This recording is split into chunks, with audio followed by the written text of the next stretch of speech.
Bem-vindo ao Comissão Executiva. Um inquérito da consultora EY sobre fraude e corrupção em 38 países coloca Portugal na quinta posição das nações vistas como mais corruptas, a seguir à Croácia, ao Quénia, Eslovénia e Sérvia. 82% dos 100 trabalhadores portugueses de grandes empresas inquiridos no estudo disseram concordar que as práticas de corrupção e suborno são generalizadas em Portugal. No Comissão Executiva de hoje, partimos do estudo da EY para falarmos de fraude e corrupção em Portugal. São nossos convidados Pedro Borges de Lemos, advogado, João Atanásio, professor universitário, e Miguel Félix António, jurista. Sejam muito bem-vindos, Miguel Félix António. Os casos muito mediatizados que têm vindo a público relativamente a suspeitas de corrupção contribuem certamente para este resultado e para que Portugal seja percepcionado como um dos países onde há mais corrupção. Eu penso que sim, e deixe-me dizer que eu fiquei um pouco surpreendido com esta classificação, porque eu acho que normalmente Portugal, neste tipo de rankings, normalmente fica a meio da tabela, portanto está ali entre o bom e o suficiente, digamos assim. Mas desta vez o índice de percepção de corrupção aparecer no quinto lugar, acho que é um sinal muito forte. Bem sei. Que é um estudo sobre muito específico, não é? Muito específico, sim. De colaboradores de grandes empresas. Mas isso até me assusta um pouco mais, porque se fosse, digamos, o chamado homem da rua, ainda se podia dizer que é com base naquilo que são as notícias. Nós, muitas vezes, por exemplo, se lermos um determinado jornal todos os dias e não virmos mais nada à nossa volta, às tantas estamos convencidos que estamos num país em que só há assaltos e que só há criminalidade e que só há corrupção, etc.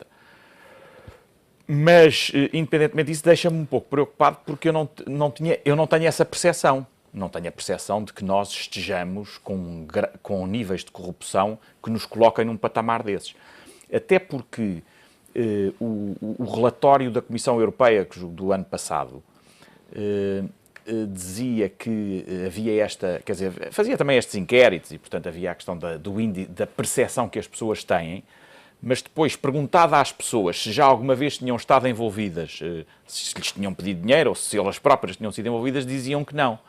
E, portanto, eu penso que há aqui um gap grande entre aquilo que é o índice de percepção, aquilo que as pessoas acreditam, porque há muita gente que fala, há muitos artigos nos jornais, como dizia no início da sua pergunta, para ir aí, de facto, há muitos casos que vão sendo falados e casos com um impacto mediático que é avassalador, não é?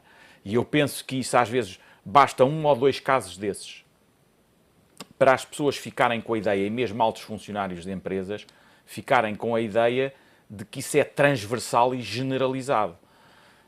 Acredito que isso tem essa influência, porque eu também... Evidentemente, nós não podemos fechar os olhos e dizer que não há corrupção. Evidentemente que haverá corrupção. Há corruptos, sempre houve. Isso não é, aliás, uma novidade destes tempos. É uma coisa que vem já da antiguidade. Mas apesar de tudo, eu penso que existe essa sensação, mas eu penso que essa sensação não corresponde àquilo que é hoje a realidade. E têm sido tomadas uma série de medidas que me parece também estão a dificultar este tipo de situações. Agora, claro que as pessoas, quando veem à sua volta gente conhecida, não é? Os famosos, a serem acusados, ou pelo menos a haver fortes indícios de que estiveram envolvidos em corrupção, enfim, porque depois a corrupção, há o crime de corrupção previsto e punido no Código Penal, mas há também esta ideia da corrupção que abrange outro tipo de crimes, quer dizer, a corrupção num sentido mais lato, não é? E eu penso que é nesse sentido que este inquérito também faz referência, e, portanto, esta ideia de que entra aqui tudo, não é? A corrupção propriamente dita, a lavagem de dinheiro, fraude, o branqueamento de capitais, o suborno, a fraude fiscal, e às vezes até, eu penso que as pessoas até estendem um pouco mais daquilo que deveriam estender, às vezes um pedido, e as pessoas dizem, não, isto, fulano de tal conseguiu aquilo porque um pedido. Bom, mas às vezes pode haver pedidos, sempre houve, que não configuram, do meu ponto de vista, corrupção. Portanto, penso que, enfim, é um tema aqui a... Pedro Borges de Lemos, de facto, a mediatização da justiça influencia diretamente a percepção que as pessoas têm sobre estas questões? Eu acho que, sem dúvida nenhuma, que sim.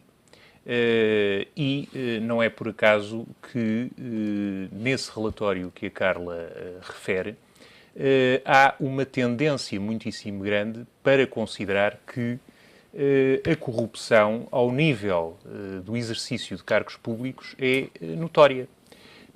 Isso deve-se àquilo que o Miguel acabou de referir e com que eu concordo, ou seja, houve nos últimos tempos a mediatização de determinados casos que se tornaram conhecidos e que, efetivamente, pela gravidade dos atos praticados, levaram a que a opinião pública tenha, digamos que, uma opinião muito negativa sobre este tipo de crimes, sobretudo quando são praticados no exercício de cargos públicos.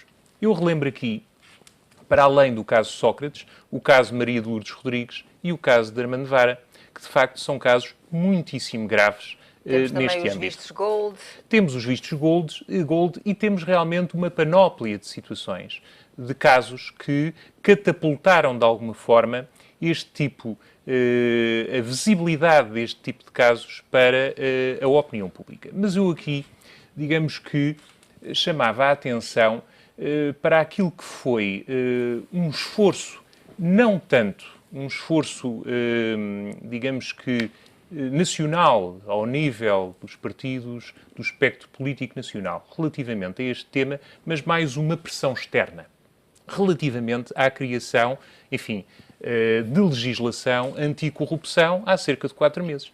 Portanto, o grupo de Estados do Conselho da Europa contra a corrupção, a OCDE e as Nações Unidas, pressionaram de alguma forma a Assembleia da República no sentido de preverem e de até criminalizarem determinadas práticas que até aqui não estavam criminalizadas. Refiro-me concretamente ao tráfico de influências por ato lícito, digamos que a um alongamento dos prazos de prescrição para 15 anos e também a criminalização de empresas, de pessoas coletivas de direito público relativamente à prática do crime de peculato. Portanto, houve aqui realmente um esforço que eu preferia que tivesse realmente saído diretamente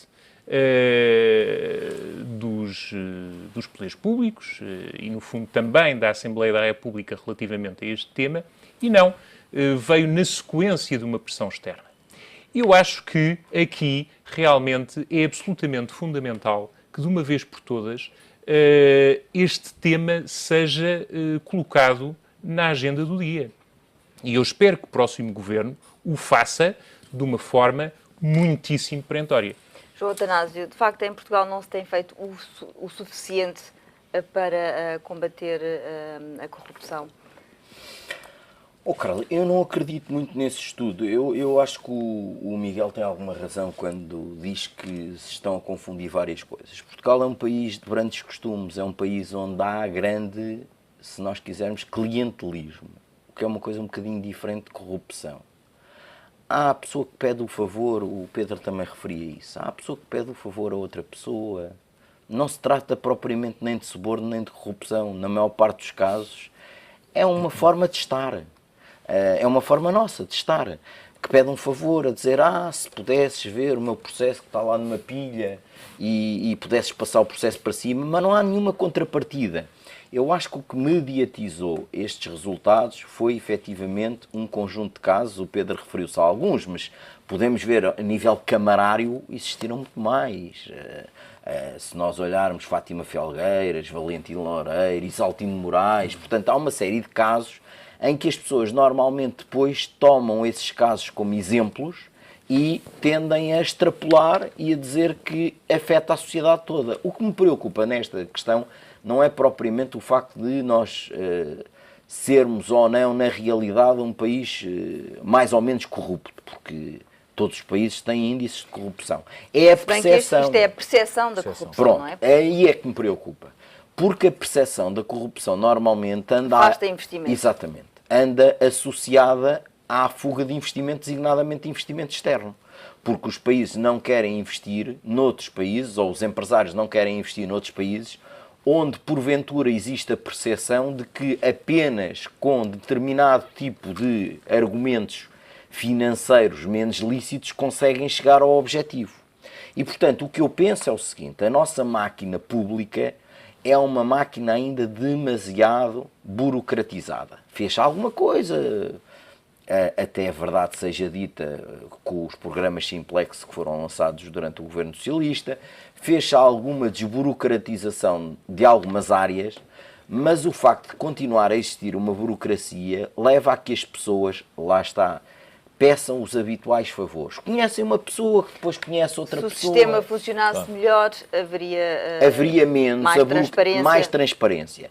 Eu devo dizer que o Pedro falou, eu tive 2 anos apenas da minha vida em cargos públicos, há pouco tempo, e devo dizer que durante esses 2 anos muitas pessoas me pediram pequeníssimos favores sem nenhuma contrapartida, mas nunca na vida ninguém sequer me sugeriu qualquer coisa que eu pudesse entender como corrupção. Muita gente me disse, o processo está aí parado há não sei quanto tempo, será que isso é preciso tanto tempo assim, não se pode acelerar? Portanto, numa lógica de quase amizade, de o amigo conhece o amigo e depois pede a alguém a dizer, despacha lá isso. Portanto, eu acho que é mais a percepção que nós temos do português, que é muito assim, porque os processos muitas vezes atrasam-se muito, e porque as pessoas, porque nós somos uma pequena aldeia, e portanto toda a gente conhece toda a gente, e é mais no sentido de eu dizer, Carla, você tem um problema, você não consegue dar-me uma ajuda. Portanto, todos os dias, eu hoje não exerço qualquer tipo de função pública, e semanalmente há pessoas que me pedem pequenas coisas que não têm nada a ver nem com corrupção, nem com qualquer prática parecida. Me dizem, olha, é preciso aquilo, você conhece alguém, não em cargos públicos sequer, em empresas privadas, que me possa dar uma resposta, porque a resposta devia demorar 8 dias e já estou há 10 dias à espera. Você conhece alguém na EDP que me possa lá ligar mais depressa a luz em casa? Portanto, é mais nesta percepção que eu acho que as pessoas estão a falar do que propriamente em corrupção, quer ativa, quer passiva, porque há as duas formas de corrupção do ponto de vista da moldura penal até, que eu acho que é muito reservada a situações casuísticas e situações que, por terem sido demasiado mediatizadas, levaram a esta extrapolação. É a minha Mas ideia. é preciso dizer que o índice de percepção de corrupção da Transparência Internacional, uma organização não governamental, coloca Portugal na 31ª posição, que é uma melhoria face ao ano anterior. Pois, Portanto, mas, Carla, é assim, quando você tem um primeiro-ministro, neste caso ex-primeiro-ministro, que está indiciado, porque nós, até porque todos somos juristas, temos que presumir sempre a inocência até prova em contrário, mas que está indiciado, e pelo menos toda a gente diz que existem fortes indícios, de 3 crimes que são associados à corrupção. Corrupção em si própria, branqueamento de capitais e fraude fiscal. E, portanto, quando nós temos um ex-primeiro-ministro que está preso preventivamente, é natural que isso perpasse na mente das pessoas e lhes dê uma indicação. Quando nós temos para além de um ex-primeiro-ministro, como temos, como você disse, vistos gold na alta administração pública, com uma série de pessoas indiciadas da prática de crimes graves, recebimento de verbas, quando tivemos o caso célebre que envolveu não só Armando Vara, mas muitas outras pessoas em altas empresas, relativamente o caso Face Oculta. Portanto, temos aqui um conjunto de situações em que normalmente depois toma-se nuvem por junho. Portanto, é um bocadinho isto que eu acho. Miguel Félix António, voltando aqui ao inquérito da EY, o inquérito também, o relatório conclui que a ética não é uma preocupação das empresas.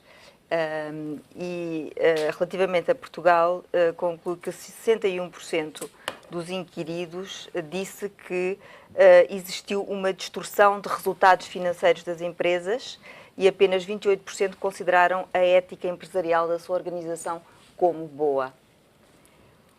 Pois, isso, não sei o que lhe diga. Portanto, as empresas deviam instituir mecanismos para, de facto, evitar determinadas situações, sensibilização dos colaboradores para as tais situações que o João Atanásio referia e que, embora não sendo podendo não ser crime, podem configurar situações menos éticas. Menos ética. Deixe-me só, antes de chegar aí, só para mostrar que o país é um país de empenhos, dos chamados empenhos. Não é? Há uma história que se conta, que eu presumo que é verdadeira, que em 1968, na última remodelação feita pelo professor Salazar como chefe do governo, entrou um dos ministros que ele convidou. No final da conversa, disse-lhe: olha, eu peço-lhe... Enfim, o ministro, o que viria a ser ministro, terá posto várias reservas, que não queria, etc. e tal. E o professor Salazar, no final, diz-lhe: olha, eu peço-lhe a maior reserva sobre esta nossa conversa, porque o país é muito pequeno e Lisboa é uma aldeia. E quando se começa a saber que há mexidas nos governos, chovem os empenhos e os pedidos para gente para vir para ministro. E eu, normalmente, não quero essas pessoas. Quero é aquelas que me dão mais dificuldades, porque eu sei que são essas que, as que resistem mais, porque são essas que têm melhores condições para desenvolver o mandato. Isto para dizer que o país sempre foi assim e toda a gente tem consciência disso. Agora, isto não é corrupção. E, portanto, este índice, este relatório, quando fala em termos gerais, era aquilo que eu dizia há pouco e que o João também disse, eu tenho a percepção de que é corrupção neste sentido. Se calhar consideram que uma pessoa que peça para ser ministro, que isso também é corrupção, ou que peça isto e aquilo. Relativamente à ética, e é por isso que eu tenho as reservas relativamente àquilo que são conclusões no relatório nestes moldes. Sim, mas aqui é especificamente sobre a ética, alteração de resultados financeiros. Sim. Ou... Mas na ética já existem hoje regras, e até existem, até há aqui um nosso colega das quintas-feiras, que está no Manel Agria, no Instituto Português de Governance, e, portanto, são organismos que procuram, digamos assim, promover as boas práticas nas empresas para que haja esse cumprimento dessas regras todas. Há códigos que são feitos. Hoje há muitos concursos internacionais para prestações de serviços em que as empresas que estão nesses mercados têm que ter esses códigos para poderem concorrer. Existem prémios que são um estímulo a que as empresas, quando participam, tenham também este tipo de código. Portanto, eu acho que isso começa a disseminar-se, ainda com alguma parcimónia, mas estamos eventualmente no início deste tipo de preocupações nas empresas. O que este relatório demonstra é que isso é verdade, sobretudo no setor financeiro, que é sujeito a maior pressão. E maior pressão, mas não é só o setor financeiro. Eu penso que começa a atravessar mesmo empresas ligadas a grandes construtores automóveis, etc. Começa a haver um caminho no sentido de apertar a malha, quer dizer, e portanto, quando dizia isso, por exemplo, presentes, não é? Hoje há empresas que têm códigos que impedem de receberem presentes, e presentes simbólicos, mas mesmo simbólicos, as administrações têm códigos que impedem os seus funcionários de receber, nem é do Estado só, é mesmo de outras empresas privadas. Portanto, veja, eu penso que isto já é uma coisa bastante, digamos, muito na vanguarda, porque há muito pouco tempo nós não tínhamos nada disto. Está a ver o que é numa empresa privada, o funcionário da empresa privada não poder receber um presente, mesmo que não tenha um valor por aí além de dinheiro, de uma outra empresa privada. Nós sabemos que isso era uma prática que existia muito e agora se calhar começa a existir menos. Por exemplo, no Natal, de se darem presentes, lembranças, ofertas, mas isso, e não é, quer dizer, é no âmbito até da atividade comercial, não é? Portanto, desse ponto de vista, eu penso que isso começa com estas regras apertadas, mesmo dentro, por exemplo, na União Europeia, não é? Que também há esses códigos. Eu penso que isso começa a haver, e portanto, também me espanta um pouco que neste relatório haja essa conclusão, com base nos inquéritos que foram feitos às pessoas, de que acham que não há uma preocupação ética nas empresas. Eu surpreendo-me também, se quer que lhe diga, porque penso que esse é um caminho que vai tendo cada vez mais força. Evidentemente que depois há empresas que não o fazem, mas quer dizer, mas nós não podemos considerar que por haver algumas ovelhas trasmalhadas que o rebanho não vai no sentido correto. E eu agora, e deixe-me só terminar para dizer o seguinte, até pode parecer a quem nos esteja a ver que até aqui nós estamos a desvalorizar a existência de corrupção em Portugal. eu queria que ficasse claro, pelo menos da minha parte, e julgo do João e do Pedro, que não é isso que está em causa. O que estamos a procurar é aqui, enfim, debater alguns aspectos que têm a ver com o relatório em concreto. Evidentemente que há corrupção em Portugal. Agora, eu penso que têm sido tomadas medidas, e estes casos mais mediáticos são sinal disso, porque eles são mediáticos porque estão a ser investigados e estão a ser objeto daquilo que é o funcionamento da justiça em Portugal. Portanto, desse ponto de vista, acho que devemos ser positivos relativamente à capacidade que o país vai tendo cada vez mais, quer através dos organismos do Estado, quer nas próprias empresas, para debelar este fenómeno, que de facto é muito complicado. Pedro Borges Lemos, esta conclusão relativamente à ética empresarial aqui do estudo da EY terá sido também certamente influenciado pelos casos como o BES e a Portugal Telecom, que se sabe terá havido irregularidades ao nível da informação financeira que era prestada ao mercado. E tem fundamentalmente que ver com uma questão que é o tráfico de influências, quer dizer, vamos lá ver, eu considero aqui que é muito difícil, em termos genéricos, nós conseguirmos abordar este tema, até em termos legislativos e em termos de fiscalização e de punição dos crimes, de uma forma fácil e clara. E não é por acaso que, nesta última mexida legislativa relativamente a este tema, a corrupção passa a não ser punida se existir a apresentação da queixa nos 30 dias subsequentes ao ato praticado e se, no fundo, houver a devolução da vantagem obtida e não ter sido instaurado o procedimento criminal. Portanto, isto revela que há uma dificuldade, muitas vezes,